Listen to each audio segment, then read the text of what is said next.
വാഹനാപകടവുമായി ബന്ധപ്പെട്ട് മണിയമ്പിള്ള രാജുവിന്റെ പ്രതികരണത്തിലേക്ക് നമ്മൾ കടക്കുകയാണ്. അമലുണ്ട്. അമൽ,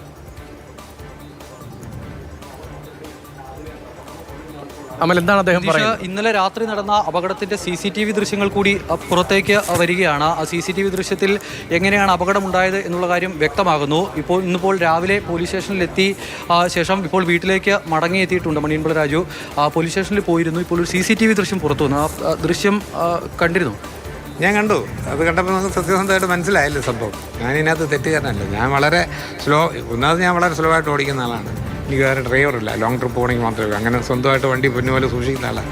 ഞാൻ ക്ലബ്ബിൽ നിന്ന് ഇറങ്ങുന്നു. അപ്പം ഞാനൊരു ഫംഗ്ഷന് പോയതാണ്. അവിടെ ഒരു അവാർഡ്, ടെന്നീസ് ചാമ്പ്യൻഷിപ്പിൻ്റെ ഒരു സംഭവമാണ്. അപ്പോൾ അത് കൊടുത്ത് അത് കഴിഞ്ഞിട്ട് വെളിയിറങ്ങി വരുമ്പോൾ റോഡിൽ വണ്ടി ഉണ്ടോ നോക്കുന്നുണ്ട്. അത് ആ CCTV കാണാം. എന്നിട്ട് ഞാൻ അപ്പുറത്ത് ക്രോസ് ചെയ്തതിനുമ്പോൾ അവിടെ നിന്ന് വണ്ടി വരുന്നതെന്ന് അറിയാൻ വേണ്ടി ഞാൻ ഒരു സെക്കൻഡ് നോക്കുന്നുണ്ടെങ്കിൽ ഈ സ്പാഞ്ഞ് വന്ന ബൈക്ക് ഇതിനെ ഇടിച്ച് പൊളിച്ച് പോണ ദൃശ്യം നിങ്ങൾ കണ്ടിരിക്കും. പക്ഷേ പലയിടത്തും ഇൻ്റർവ്യൂവിന് കൊടുത്തത് ഞാൻ ബാക്കിൽ കൊണ്ട് ഇടിച്ചെന്നൊക്കെ സംഭവം. അതൊന്നും അല്ല. രാജ്യത്തെ കണ്ടില്ല. ഇവിടുന്ന് സ്പീഡിൽ ബൈക്ക് വരുന്നത് കണ്ടില്ല. ഞാൻ ക്ലബ്ബിൽ നിന്ന് ഇറങ്ങുമ്പോൾ ഈ റോഡ് ശൂന്യമാണ്. അതുകൊണ്ടാണല്ലോ ഞാൻ മുമ്പോട്ട് ഇറങ്ങിയത്. എന്നിട്ട് മറ്റേ റോഡ് എത്തുന്നതിന് മുമ്പ് ഇത് എവിടുന്ന് പാഞ്ഞു വന്നതെന്ന് എനിക്കറിയില്ല. ഇടിച്ച് കയറുന്ന ഞാൻ തെറ്റുകാരനല്ലെന്നുള്ളത് ഇപ്പം CCTV ദൈവാധീനം. ഇതൊക്കെ ഒരു കണ്ടുപിടുത്തങ്ങളുള്ളതോ അല്ലെങ്കിൽ ഞാൻ തന്നെ തെറ്റുകാരനാണ്. ഈ അപകടം നടന്ന ശേഷം ഇവരെ ആശുപത്രിയിൽ എത്തിക്കാൻ രാജേട്ടൻ നിന്നില്ല എന്നുള്ളതാണ്. ഒന്നുമില്ല വെച്ചാൽ ഞാൻ ആകെ ഇപ്പം ചിക്കൻ കുനിയെ വിളിച്ച് തളർന്നിരിക്കുന്നു. ഞാൻ കൈയും കാലും വിറച്ചു. എനിക്ക് ഭയം, ഒരുപാട് കാര്യങ്ങളുടെ ഭയമുള്ളതാണ്. പക്ഷേ അപ്പോൾ തന്നെ ഞാൻ ക്ലബ്ബിലെ ആർക്കെങ്കിലും സന്തോഷം അവരെ വിളിച്ചത് എൻ്റെ വണ്ടി തട്ടിയിട്ടുണ്ട്, എന്താണെന്ന് അറിയില്ല, എനിക്ക് ഇറങ്ങാൻ പേടിയൊന്നും നിങ്ങളൊന്നും വേണം. അവർ ഓടി വന്ന് അപ്പോൾ തന്നെ ആംബുലൻസ് അറേഞ്ച് ചെയ്ത് ഹോസ്പിറ്റലിൽ എത്തിച്ചു. രാത്രി സ്റ്റേഷനിൽ നമ്മൾ എനിക്ക് വരാൻ പറ്റില്ല സാർ, വയ്യ, വീട്ടിലാരുമില്ല. അല്ല, രാജ്യം തന്നെ അങ്ങോട്ട് വിളിച്ചിട്ട് പറയുകയാണ് ചെയ്തത്. എങ്കിൽ അത് ഭയങ്കര തെറ്റല്ലേ. ഞാൻ വിളിച്ചു പറഞ്ഞു. ഇപ്പം രാവിലെ വിളിച്ചു, ബ്ലഡ് ടെസ്റ്റ് ചെയ്തു, ഡ്രിങ്ക്സ് അത് നോക്കണമല്ലോ. അത് നോക്കി അവർ വണ്ടി എടുത്തോണ്ട് പോയി. ഇനി RTO ഒന്ന് ചെക്ക് ചെയ്ത് എന്താണ് കാര്യങ്ങളെന്നൊക്കെ പറഞ്ഞാൽ അവരത് ഉണ്ടാക്കണം. പിന്നെ പോലീസ് സ്റ്റേഷനിൽ കുറേ ഇതുകൊണ്ട് പിന്നെ ഈ പറഞ്ഞ സ്റ്റേഷൻ ജാമ്യത്തിൽ വിടാൻ പറ്റും. അവരപ്പോഴിത് കണ്ടിട്ട് പോലും ഇല്ലേ കേട്ടോ. ഇപ്പോൾ അത് കണ്ടപ്പോൾ അവർക്കെല്ലാം മനസ്സിലായി ഇത് സംഭവം. പോലീസ് CCTV ദൃശ്യങ്ങൾ ഇപ്പോഴാണ് എടുത്തെന്ന് തോന്നുന്നില്ല അല്ലേ? ഇന്നലെ അപകടം നടന്ന സമയത്ത് ഞാൻ സ്റ്റേഷനിലുള്ളപ്പം അവിടെ വന്നിട്ടില്ല. അതിനുശേഷം ചാനലുകളിലൊക്കെ വന്നു തുടങ്ങി. എനിക്കൊന്നും പോലീസ് തന്നെ കൊടുക്കുന്നതായിരിക്കും. എന്തായാലും അപ്പം ഒരു കുറ്റം മാറി. പാവം ആ കുട്ടികൾ വേഗം രക്ഷപ്പെടട്ടെ. പാവം ചെറുപ്പക്കാരല്ലേ. ചെറിയ ഒടുവാണെങ്കിൽ അവരെ ജോലി കുറച്ച് ദിവസം മുടങ്ങില്ല. അതേ ഉള്ളൂ. ഞാൻ പോയി കാണും അവരെ എങ്ങനെയെങ്കിലും സഹായിക്കാനുണ്ടല്ലോ. അതിനാണല്ലോ ഈ കേസും കാര്യങ്ങളൊക്കെ ഈ പറഞ്ഞ മാതിരി. നമുക്ക് ഇൻഷുറൻസ് ക്ലെയിം ഉണ്ടല്ലോ, അവർക്കും കിട്ടും എനിക്കും കിട്ടും. എൻ്റെ വണ്ടിക്ക് എന്തായാലും 7 ലക്ഷം രൂപയാവും. ഫ്രണ്ട് മുഴുവൻ പൈസ സംഭവം.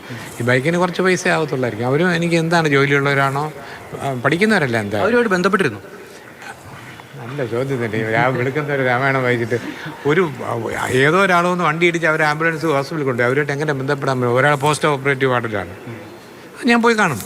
ഞാൻ ഹോസ്പിറ്റലിൽ ചോദിച്ചു, അവരെ ഇപ്പോൾ വന്നാൽ കാണാൻ പറ്റില്ല സാർ. ഞാൻ പറഞ്ഞു അങ്ങനെ അവർ ബുദ്ധിമുട്ട് കാണും, ഞാൻ പിന്നെ ഒന്ന് കണ്ടതാണ്. ഞാൻ പിന്നെ എല്ലാവരുമായിട്ടും ഫ്രണ്ട്ലിയാണ്, കണ്ട് പോവും, തീർച്ചയായിട്ടും പോകും. ഇന്നലെ ഈ പോലീസ് സ്റ്റേഷനിൽ വിളിച്ച് പറഞ്ഞപ്പം പോലീസുകാർ ഇന്ന് രാവിലെ വന്നാൽ മതി എന്നുള്ള കാര്യം പറഞ്ഞില്ലേ? അല്ല, എനിക്ക് രാവിലെ വരാൻ പറ്റുള്ളൂ. എനിക്ക് വയ്യ സാർ, എൻ്റെ വയ്യായ്മ. വീട്ടിലാരുമില്ല, വൈഫറ്റ്, പിന്നെ ഞങ്ങൾക്കെല്ലാം ചിക്കൻ കുനിയാണ്. ഇവിടെ ഒരു ഫ്ലാറ്റ് നടക്കുന്ന കാരണം ഒരുപാട് പേർക്കുണ്ട്. അപ്പോൾ അത് മതി. അപ്പോൾ എന്നെപ്പോലെ ഒരാൾ കടന്നു കളയില്ലെന്നറിയാം, കള്ളനല്ലെന്ന് പറയും. ഞാൻ എൻ്റെ ജീവിതത്തിൽ ഇന്നൊരു സൈക്കിൾ തന്നെ അടിച്ചിട്ടില്ല. ഓക്കെ, അപ്പം സന്തോഷം. ഏറ്റവും പ്രധാനപ്പെട്ട കാര്യം ഇവിടെ വണ്ടി നിർത്തിയില്ല എന്നുള്ളൊരു കാര്യമാണ് എല്ലാവരും ഇങ്ങനെ പറയുന്നത്. അത് ഞാൻ പറഞ്ഞ ഇത് നിങ്ങളും കേട്ടതല്ലേ. എനിക്ക് ഭയമായിരുന്നു, പേടിയായിരുന്നു.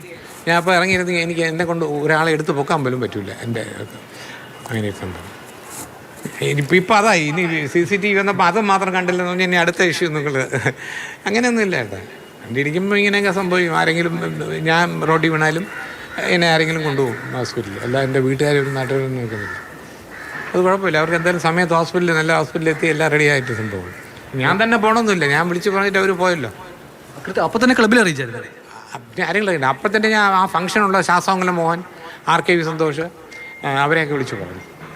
അജിത്ത്, അവരപ്പം തന്നെ ഉടനെ ശാസ്താമംഗലം മോഹൻ അറിയാമല്ലോ. പുള്ളി എന്നെ ആംബുലൻസ് അറേഞ്ച് ചെയ്തിട്ട് എന്നെ വിളിച്ച് പറയുകയും ചെയ്തു. അത് അവർ ഹോസ്പിറ്റലിൽ അയച്ചിട്ടുണ്ട്, ടെൻഷൻ അടിക്കേണ്ട. രാത്രി തന്നെ അവർ വിളിച്ചറിയിച്ചു, ഇവരെ ഹോസ്പിറ്റലിൽ എത്തിച്ചു എന്നുള്ള കാര്യം അറിയിക്കുകയും ചെയ്തു. ഈ CCTV ദൃശ്യം വന്നത് നേരത്തെ ഉണ്ടായിരുന്ന ഒരു ചർച്ചകളുണ്ട്, അതങ്ങ് മാറി എന്ന് തോന്നുന്നുണ്ട്. CCTV ദൃശ്യം വലിയ നിങ്ങൾ മാറിയൊന്നും ബാക്കി എല്ലാ ചാനലുകാരും മാറി. എന്നെ ഏറ്റവും കൂടുതൽ സംസാരിച്ച മാതൃഭൂമി ചാനലാണ് ഒന്ന്, ഏഷ്യാനെറ്റും നന്നായിട്ട് പറഞ്ഞു. ഞാൻ ഇപ്പോഴെങ്കിലും നിങ്ങൾ കാര്യം മനസ്സിലായല്ലോ. അപ്പോൾ ഇനിയെങ്കിലും നിങ്ങളത് കറക്റ്റ് ചെയ്യണം.